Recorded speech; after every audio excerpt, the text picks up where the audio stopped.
கிறிஸ்துவுக்குள் மிகவும் அன்பானவர்களே, அப்போஸ்தலனாகிய பவுல் பிலிப்பியருக்கு எழுதின நிருபத்தை நாம் தியானித்து வருகிறோம். இன்றைக்கு 3ஆம் அதிகாரம் முதல் வசனத்தை நாம் சிந்திக்கப் போகின்றோம். வாசிக்கலாம். 3ஆம் அதிகாரம் 1ஆம் வசனம். மேலும் என் சகோதரரே, கர்த்தருக்குள் சந்தோஷப்படுங்கள். எழுதினவைகளையே எழுதுவது எனக்கு வருத்தமல்ல, அது உங்களுக்கு நலமாய் இருக்கும். பவுல் பிலிப்பு பட்டணத்து மக்களுக்கு ஒரு முக்கியமான கருத்தை இந்த அதிகாரத்தில் மீண்டும் மீண்டும் வலியுறுத்தியே வருகிறார். அது என்னன்னா, நான் கடவுளுக்குள்ளார ரொம்ப சந்தோஷமா இருக்கேன், நீங்களும் சந்தோஷமா இருக்கணும்னு சொல்லி நான் விரும்புகின்றேன். கிறிஸ்தவ வாழ்க்கையின் பலன் கர்த்தருக்குள் மகிழ்ச்சியாய் இருப்பது.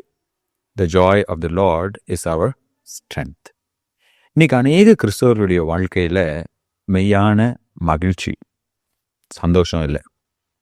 எப்போ பார்த்தாலும் ஏதாவது ஒன்றை பற்றி குறை சொல்லிட்டு இருக்கிறது, இல்லை அப்படின்னா யாரையாவது பற்றி குறை சொல்லிட்டு இருக்கிறது, இல்லைன்னா தங்களுக்கு இல்லாத காரியங்களை குறித்து கவலைப்படுவது.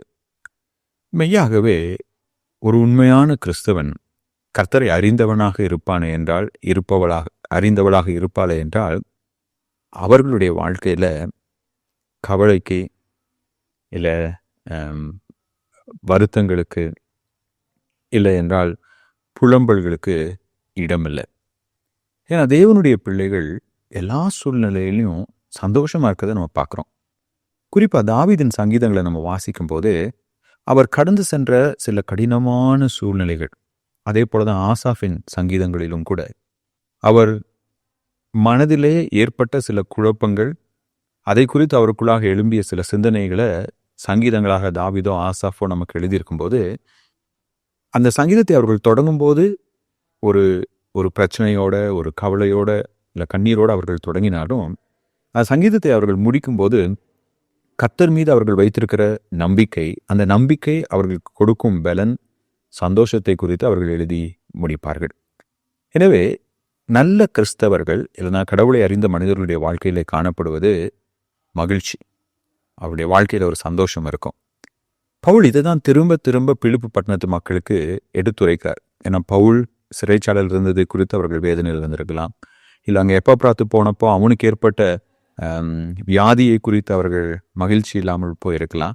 இப்போ பவுல் அவங்களுக்கு சொல்கிறாரு, இந்த மாதிரி வாழ்க்கையில் கஷ்டங்கள் வரும் போகும், அதே நினச்சி கவலைப்பட்டுட்டு வருத்தப்பட்டுட்டு நம்ம இருக்கக்கூடாது. ஏன்னா நமக்கு ஒரு மேலான ஒரு நம்பிக்கை இருக்குது. இப்போ 2ஆம் அதிகாரத்தில் பவுல் இயேசு கிறிஸ்து தன் ஜீவனையே நமக்காக ஒப்பு கொடுத்தார். பவுல் தான் பிலிப்பு பட்டணத்து மக்களுக்காக பான பலியாக வார்க்கப்பட ஆயத்தமாக இருக்கிறேன்னு சொல்லி சொல்கிறாரு.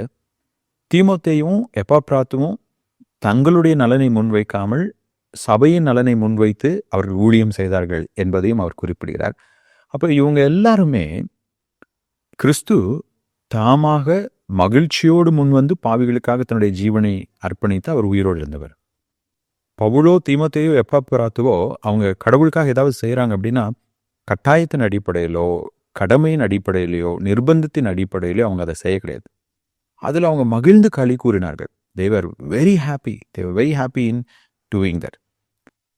உண்மையான கிறிஸ்தவனுடைய ஒரு மனநிலை எப்படி இருக்குன்னு கேட்டிங்கன்னா, அவன் கடவுளுக்காக செய்கின்ற தியாகங்களை மகிழ்ச்சியோடு செய்கிறவனாக இருப்பான். அவள் கடவுளுக்காக செய்கின்ற ஊழியங்களை மகிழ்ச்சியோடு செய்கிறவளாக இருப்பாள். ஏன்னா இன்னைக்கு சர்ச்சுக்கு வரதே பாஸ்டருக்காக வரவங்க நிறைய பேர் இருக்கிறாங்க. இல்லை சில சமயங்களில் குடும்ப பிரச்சனை நடக்கிறப்போ நான் பாஸ்டர்கிட்ட சொல்லட்டுமா, ஐயோ பாஸ்டர்லாம் சொல்லிடாதீங்கப்பா. அப்போது நிறைய நேரங்களில் போதகருக்காக, இல்லை நான் கிறிஸ்தவன் என்ற ஒரு கூட்டத்தில் நான் இருக்கிறனால, நிர்பந்தத்தினால, கட்டாயத்தினால முறுமுறுப்போடு நான் செய்வேன். காணிக்கையை முறுமுறுப்போடு நம்ம கொடுக்கலாம், இல்லை ஆலயத்துக்கு முறுமுறுப்போடு நம்ம வரலாம்.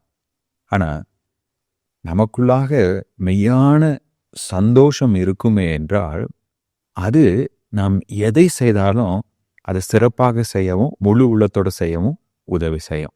இப்போ இந்த சந்தோஷத்துக்கு காரணம் என்ன? அடிப்படையாக பவுல், தீமோத்தேயு, எப்பப்ராத்து போன்றவர்கள் சந்தோஷமாக பிறருக்கு ஊழியம் செய்கிறதுக்கு காரணம் என்னது? அவர்கள் கடவுள் மீது வைத்திருந்த அன்பு, சபை மக்கள் மீது வைத்திருந்த அன்பு. அப்போ நான் கடவுளை முழு உள்ளத்தோடு நேசிக்கும் போது கடவுளுக்காக நான் எதை செஞ்சாலும் அதை சந்தோஷமாக நான் செய்வேன்.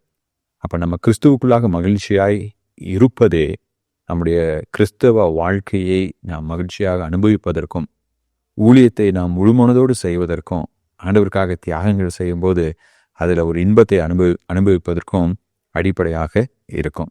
அதுதான் இயேசுக்கு சொன்னார், நீங்கள் கடவுளை முழுமனதோடு நேசிக்கணும்.